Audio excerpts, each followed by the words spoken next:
ఎంత గొప్ప భాగ్యం అది! తండ్రితో సమానముగా ఉండే ఆ గొప్ప భాగ్యాన్ని మన కొరకు ఆయన చేశాడు, విడిచిపెట్టేశాడు. మరి యేసును ప్రభువుని ప్రేమిస్తున్న మనం ప్రభు కొరకు ఏం విడిచిపెట్టాం? ప్రభువా, మేము సమస్తమును విడిచిపెట్టుకుని మిమ్మల్ని మేము వెంబడించుచున్నాము, మాకు ఏమి దొరుకును అని అడిగాడు పేతురు.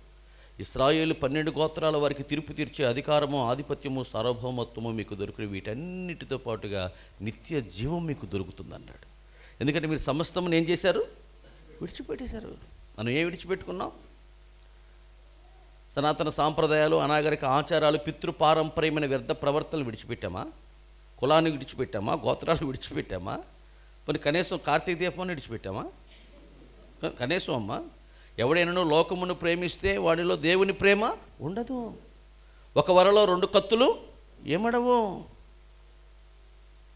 సొలొమోను దగ్గరికి 2 తల్లులు ఒక బిడ్డను తీసుకెళ్ళి నా బిడ్డ అంటే 2 ముక్కలు చేసి చెరో ముఖ్యమన్నాడు.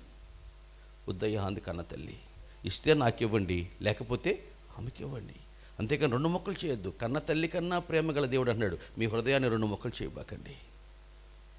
అయ్యా మేము కొంత లోకానికి ఇవ్వాలయ్యా, కొంత నీకు ఇస్తామయ్యా, వద్దు, అలా అయితే నాకొద్దు, ఆ హృదయం నాకొద్దు, నేను అడ్జస్ట్ కాలేను. పూర్ణ హృదయంతో, పూర్ణాత్మతో, పూర్ణ శక్తితో, పూర్ణ బలముతో, పూర్ణ జ్ఞానంతో మనమందరం మన దేవుడు యెహోవాను ప్రేమించాలి. నీకు కూడా స్థానం ఇస్తామయ్యా. సండే స్కూల్కి చెప్పిందట, పిల్లలు విన్నారు కదా, ధనవంతులు లాజరు కదా. ఇప్పుడు చెప్పండి, ఇక్కడి నుంచి మీరు ఎలా బతుకుతాం అనుకుంటున్నారు? ధనవంతుల్లాగా, లాజరులాగా? అక్క భూమి మీద బతికినంతకాలం ధనవంతుల్లాగా బతకాలందక్క. చచ్చిపోయిన వెంటనే అబ్రహాము రొమ్మును ఆనుకోవటానికి దేవదూతల చేత కొనుక్కోవాలని ఆశ ఉందక్క అని చెప్పాడు పిల్లోళ్ళు లేచి. అటు చిన్నపిల్లడు కాబట్టి కడుపులో ఏమన్నది కాబట్టి చెప్పేశాడు. మనకి ఉంటుంది, మనం చెప్పం, అంతే అంతే. మనకు ఉంటుంది, ఈ లోకంలో ఉన్నాం కాబట్టి జుర్రుకోవాలి, ఆస్వాదించాలి, అనుభవించాలి, వీటన్నిటినీ. చచ్చిపోయేది పరలోకం వెళ్ళాలి, ఇది మన ఆశ. అవ కావాలి, బవ కావాలి. No, that is not right attitude. సరైన విధానం కాదు అది. ఏదో ఒకటి తెలుసుకోండి, విడిచిపెట్టుకోవాల్సిందే. ఎవడైనా తన్ను వెంబడింప గోరినేడల తన్ను తాను ఉపేక్షించాలి, సమస్తాన్ని విడిచిపెట్టేయాలి. పాస్టర్ గారండి హెల్మెట్ పెట్టుకుని బాహుబలి సినిమాకి వెళ్ళిపోయాటండి. బాల్కనీలో కూర్చొని అందులో ఏదో ఒక సన్నివేశం సుఖాంతం అయితే ఆపుకోలేక అలవాటు ప్రకారంగా దేవానికి స్తోత్రం అన్నాడట. మరి పాస్టర్ గారు వెళ్తే విశ్వాసాలు ఆగుతారు, అక్కడ 4-5 విశ్వాసాలు వెళ్ళారట. వాళ్ళంతా పాస్టర్ గారు అక్కడ స్తోత్రం హల్లెలూయా అన్నారట వీళ్ళంతా. అంటే వీళ్ళు లోక సంబంధమైన వాటిని విడిచిపెట్టారు, అలాగని దేవుని యొక్క ప్రార్థన మందిరాన్ని ఏమి విడిచిపెట్టరు, 2 కావాలనుకుంటున్నారు. నో, నేను సమస్తమును విడిచిపెట్టేశాను మీకోసం. అబ్రహాము తన భార్యను మొట్టమొదటిసారిగా నానాని పిలిచినటువంటి ఇస్మాయిల్ని శాశ్వతంగా విడిచిపెట్టేశాడు. ఎందుకంటే ఇస్సాకు మీద ఉన్న ప్రేమ. ఆమేన్. నీవు నేను ప్రభు కొరకు ఏమైనా విడిచిపెట్టామా? ఆ సంఘంలో పాప ఉంది, భారతి అని. వాళ్ళ మేనత్త కొడుకు వచ్చి, మావయ్య భారతిని నేను చేసుకుంటానులే, బిజినెస్ దెబ్బతింది, ఆర్థికంగా ఇబ్బంది పడుతున్న పిల్లల చేయాలని ఆలోచిస్తున్నారు మీరు. నేను చేసుకుంటా, రూపాయి కట్నం అక్కర్లేదు, నేనే దాచుకున్నాను డబ్బులు 20 లక్షలు 25 లక్షలు. పెళ్లి ఖర్చులు కూడా నాయే, నేనే మొత్తం. మీకు కూడా కావాల్సిన బట్టలు అని తీస్తాను, అర్థం కావాల్సిన అరేంజ్మెంట్ నేను చేసుకుంటాను, మీరేం కంగారు పడద్దు, వరి పడద్దు, నేను చేసుకుంటానులే అని. మౌనంగా కూర్చుండమ్మ.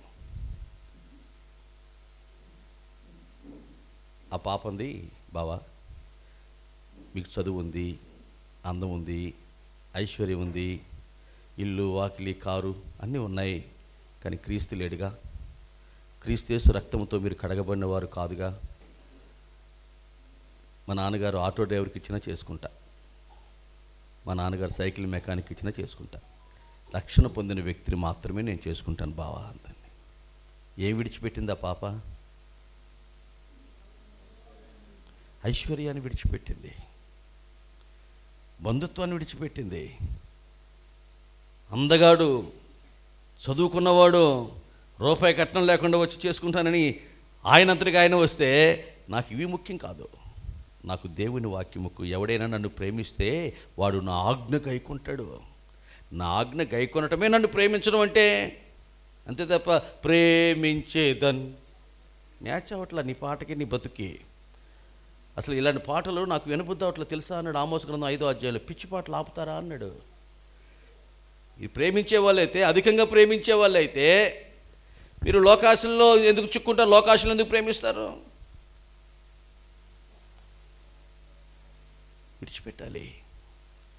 సాధు సుందర్ సింగ్ గారిని వాళ్ళ మేనమామ లోపల తీసుకెళ్ళి, సుందర్ నాకు ఒక్కతే కూతురు కదా, నీకు ఇచ్చి పెళ్లి చేసి ఈ ఐశ్వర్యం అంతా మీరు అనుభవిస్తూ హాయిగా బ్రతుకుతుంటే నా శేష జీవితాన్ని నెమ్మదిగా ముగించాలనుకుంటే నువ్వేంటి యేసుప్రభుని ప్రేమిస్తున్నాను, ఆయన కోసం బ్రతుకుతానంటావు, నా మాట విన్ను, నా కూతురిని పెళ్లి చేసుకో, ఈ ఐశ్వర్యం అంతా అనుభవించు అంటే, మావయ్య శ్వాస తీసుకోవటమైనా మానగలనేమో కానీ క్రీస్తుని ప్రేమించటం మానివేయటం నా వల్ల కాదు మావయ్య అన్నాడు.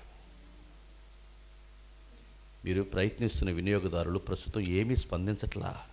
ఓ స్తోత్రంగానే ఆమెను కానీ చెప్పచ్చుకమ్మా. కొంచెం స్పందించండి అమ్మా. అయ్యా మేము బాగానే ఉన్నాం, బ్రతికే ఉన్నాం అని నాకు కొంచెం సమాచారం ఇవ్వాలిగా మీరు. మీరు అట్ట చూస్తే కళ్ళమ్మడ ప్రాణం పోయిన వాళ్ళలాగా. అమ్మ నాకేం తెలుసుద్ది. ఆయన అన్న మాట ఏంటంటే మావయ్య శ్వాస తీసుకునైనా బతకగలనేమో తీసుకోకుండా, కానీ క్రీస్తుని ప్రేమించడం మానివేస్తే నేను బతకలేను మావయ్య, నా వల్ల కాదది. ఎన్నో విడిచిపెట్టేసుకున్నాడు ఆయన. అందుకే ప్రపంచానికి ఒక ఆశీర్వాదకరంగా నిలబడ్డాడు ఆయన. రుజువు కావాలి, ఆనవాళ్ళు కావాలి, కొన్ని ఎవిడెన్స్ నిదర్శనాలు కావాలి. నువ్వు ప్రేమిస్తడానికి రుజువులేంటి? ఏం విడిచిపెట్టుకున్నావు, ఏం పోగొట్టుకున్నావు, ఏం నష్టపోయావు, ఏం కోల్పోయావు? అలాంటి ప్రేమ కదా నిన్ను దగ్గర నుంచి ఆశిస్తుంది. నువ్వు వచ్చి కూర్చున్నావు, నిజమే, యెహోవా భక్తులమయ్యాం. ఒకప్పుడు ఎవరెవరికో భక్తులు తెలుసో తెలియకో మనోనేత్రాలు మూయబడి, ఇప్పుడు సర్వశక్తిమంతుడు నిజదేవుడైన యేసుక్రీస్తుని మనం సేవిస్తానికి పూనుకున్నాం. నిజమే, యెహోవా భక్తులతో మాట్లాడుతున్నాడు. యెహోవా భక్తులారా, మీరందరూ ఆయనను ప్రేమించేవారుగా మారాలి.